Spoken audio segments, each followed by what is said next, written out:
Please interpret the following quotation.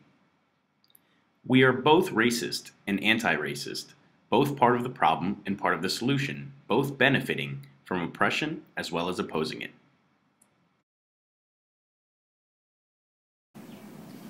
I think the white community has always been associated with dominance, and we're considered as full of pride and racist in that sense, which makes us part of the problem. But at the same time, I don't think we're proud of our past, and we're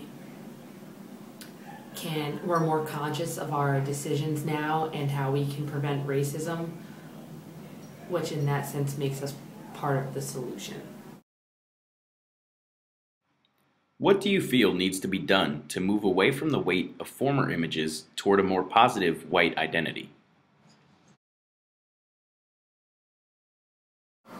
I think that in order to move towards a positive white identity, we have to let go of the guilt that we feel for what happened in the past. I think that if we hang on to that guilt, then we feel bad about thinking of white identity in a positive way. So instead, we kind of just have to embrace what happened in the past, accept it, and kind of just grow from it in order to move towards equality.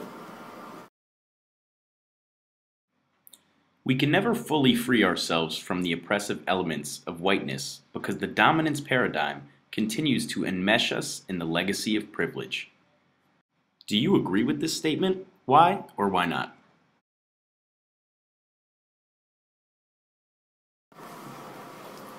I believe that dominance is directly related to the legacy of privilege, but I don't think that white oppression is always going to restrict individuals.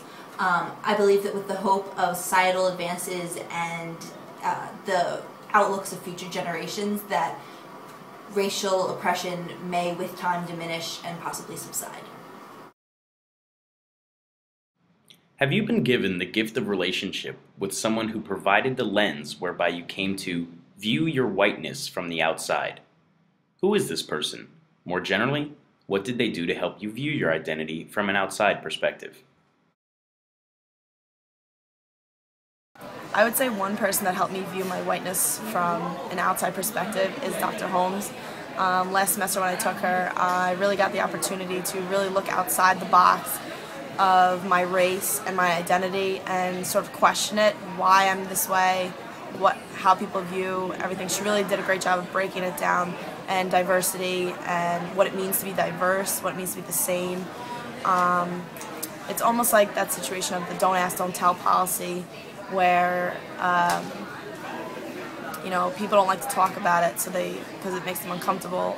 The situation of diversity, multiculturalism, and stuff like that. And she really did a great job of making us ask questions ourselves about us, about why people do this, why people do that, why people view certain races the way they do.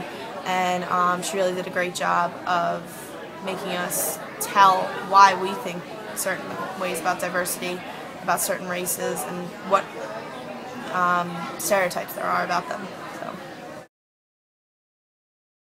If we are to be effective and sustained in our efforts, white educators must be immersed in a co-responsible community of support with a richly diverse group of peers, mentors, and allies. Do you agree with this statement? Why or why not? I agree with this statement. I think that teachers who want to be effective in the classroom need to have very diverse and multicultural relationships outside the classroom, which allow teachers to have an open mind and really get to know other people, which in turn will help them get to know their students. And I think that the classroom is ever changing, so this will help teachers who want to be effective be able to react to that change in a positive way for what their students need, and that's based on the relationships that they have outside of the classroom.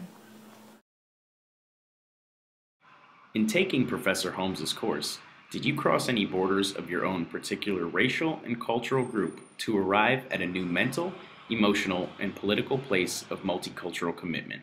How so? Okay, so I am from Puerto Rico, and when I came into the program, I kind of already had a vision, I guess, for myself, like as a teacher, and I came in thinking like, oh, in Puerto Rico, like the teachers are very like strict, and like they have a certain like lesson plan and everything is in order. So like for the beginning class, we're gonna do this, that, and just everything's in order, you know, like no like deviating from the plan, I guess. And in Dr. Holmes' course, we kind of learned more like go with the flow. This is a whole different culture here. There's a bunch of different cultures that are going to be in your classroom, so you kind of have to like adapt to every day. So it's not just what you maybe have planned for that course. So mentally, it was just a whole other ball game, I guess. Okay, ready? Get the gigglies out. Okay. I believe that. Nope. This is a lot of pressure. Are you recording? Tell me when you're ready. Wait, don't do it yet. Hold on. Oh. I can't even think about it. Am I on camera? Start it over. Is this still going? Alright. Gloria, I miss you. Please come visit us more often. Oh my god, I love you so much. And like hugs all around. Please come visit.